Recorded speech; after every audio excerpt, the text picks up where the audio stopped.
Hey everybody, this is an instructional video about how to format a works cited page.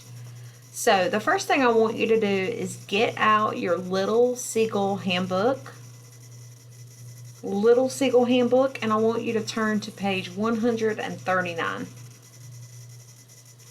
In the Little Seagull handbook on page 120, it will give you a list of every kind of source that exists, and then it's like a table of contents to tell you what page to go to see how to format each kind of source. So we are dealing with two different kinds of sources in our essay. The Walsh text is a magazine article, and the Lusk text is a newspaper article. Thankfully, both of those can be found on page 139. I want you to notice that under article in a magazine, in fact, any kind of article, it gives you two choices. It gives you the format for how to format it as a print source, and then how to format it if it never appeared in print, if it was just an online article. So both sources that we are dealing with, the Walsh and the Lusk, are print sources. So they originally appeared in print. So that's what we are doing today.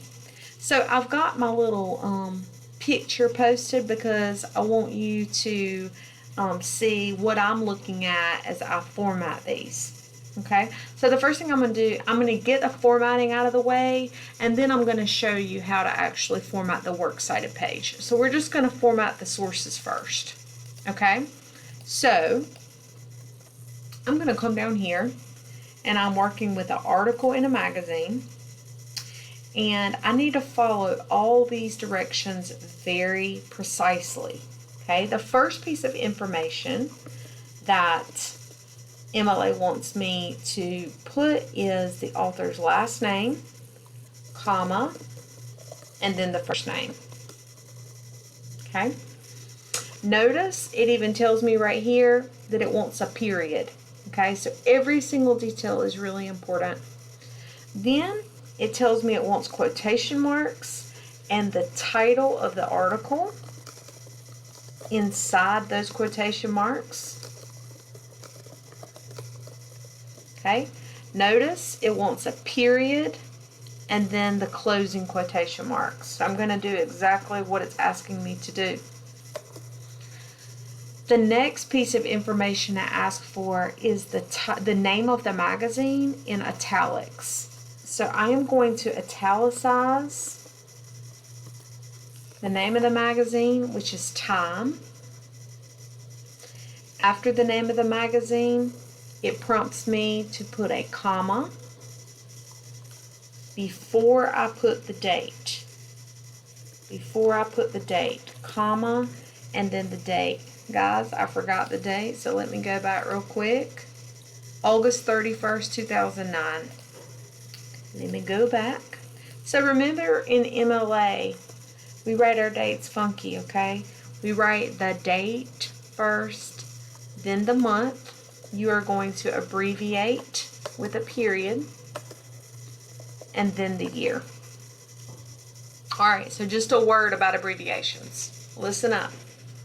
I don't make this stuff up, y'all. I just follow the rules. In MLA, every month is abbreviated with 3 letters, except for the 3 shortest months as far as words, which are May, June, and July. You will write those 3 months out fully, okay? The only exception to this rule is the month of September, and it is formatted with 4 letters as the abbreviation, SEPT period. Like I said, I don't make this stuff up, I just follow the rules, okay? Every other month is going to be 3 letters with a period. So I have my date, then my comma, and then the next thing it wants is pages.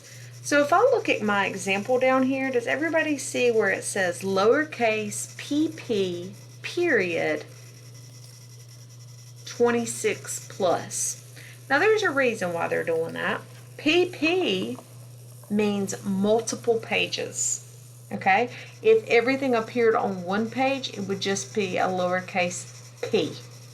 But there are multiple pages, so it is PP. And yes, I like saying PP on camera. Okay. Then it says 26 plus. The reason they do that in magazines is this. Okay? When you are reading a print magazine, a lot of times you can start an article on one page and you are interrupted with an advertisement, and then the article continues on another page. So a lot of times the pages are not consecutive. That is the purpose of the plus sign. So I am going to put my first page number, which is 30, and I'm going to put that plus sign. Ooh, not that one. I'm going to put that plus sign. Okay? Then I'm going to put my period. All right, ladies and gentlemen, that is how you format the Walsh article. All right, let's move down. Next, we are going to format the Lusk article. All right, so in the Lusk article, it's down here where it says article in a newspaper, and it is print. Okay, this is how it's going to go. Author's last name and first name. So we have Lusk, comma, Jason, period. The title of the article, and quotation marks. Why industrial farming is good. Oh wait, I get it wrong every time. Why industrial farms are good for the environment. Okay, notice there's a period and then the closing quotation marks. The next thing it wants right here is the name of the newspaper. The name of the newspaper, italicized, is, I don't know if it's New York Times or the New York Times. Okay, the New York Times. So italicized, the New York Times. Okay, I'm still following along in my little seagull. Right here, it wants a comma after that and the date it was published. I'm going back. September 23rd, 2016. Okay, 23. Look, we got a September abbreviation, 4 letters, 2016. Okay, next thing it wants, I'm looking right here, a comma after that, and then the pages. Look at the example down here. It's only on one page, just like our article. So we're going to do a lowercase p, okay, and then our page. We were in section SR4, and then a period.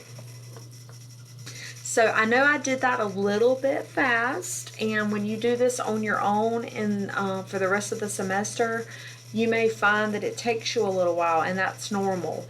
And no, I do not expect you to memorize all this stuff because I've been doing this 20 years and I don't have it memorized, okay? So I'm going to take this information and I'm just going to pretend like I'm at the end of my paper. So you remember in the previous video, my last name is Jones, so I'm pretending here. This is my works cited page. My essay is on page 1, 2, and 3. I ended my TBE with my conclusion on page 3. Your works cited is always going to go on a brand new page, okay? That new page is formatted the same way as the rest of your document. We are still double spaced. We still have 1-inch margins. We are still using Times New Roman 12-point font, okay? So let's start fresh here. First thing I'm going to do is I'm going to write the words, works cited. You would not believe how many people misspell works cited. Make sure you are not one of them, okay? Both words are capitalized. This is the list that goes at the end of every essay because I am telling the reader, I've written this lovely essay for you. If you want to know more or you want to see the essays in which I'm writing about, this is where you go. That's the purpose of the works cited page. So I am going to center that just like I do my title. Okay. I come down, I go back to the left-hand margin, and I'm going to go ahead and paste. Okay. I'm going to go ahead and paste in here. Now you know this does not look right because this is, I have not formatted it yet, okay? So here are the rules. I got to make sure I'm still in 12 point Times New Roman. I also need to make sure that I am still double spaced. Okay, that looks a little bit better, but I'm still not there. When you have multiple sources like we do, we have 2 sources, you have to put them in alphabetical order based on the first word of the citation. Okay, so Lusk with a L is going to go before Walsh with a W. So I'm going to go ahead and cut that and paste him first. All right, now it's looking better. There's one other thing that you have to remember about works cited pages. They are never numbered. They are never bulleted. Okay? So, Miss Richardson, how in the world are you supposed to tell where one ends and another one begins? I'm about to show you right here. On works cited pages, we employ something called a hanging indentation. Okay? You know when you indent a paragraph, you indent the first line and everything else is flush with the left-hand margin. Okay? A hanging indentation is the direct opposite of that. The first line of your works cited entry is going to be flush with the margin, but then the second line or any other line that comes after that entry, that first line of that entry, is going to be indented 1/2 inch. Okay, so now I'm going to show you how to do that. You're going to put your cursor right there where you need the indentation. Okay, you're going to go to paragraph. Right here in the middle, there's a section called indentation. You go to special. You do the drop-down menu, click on hanging, and OK. Ooh, look how pretty that is.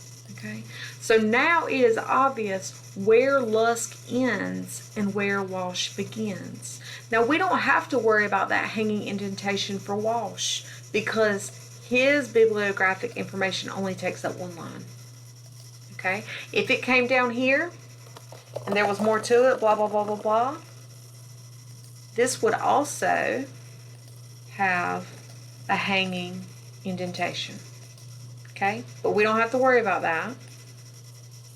So I'm going to get rid of it. So all of you should have a works cited page that looks just like this. That's one thing our essays are definitely going to have in common. If you do this correctly, your works cited page should look like this. If you have any questions, please don't hesitate to reach out to me. And I look forward to hearing from you all.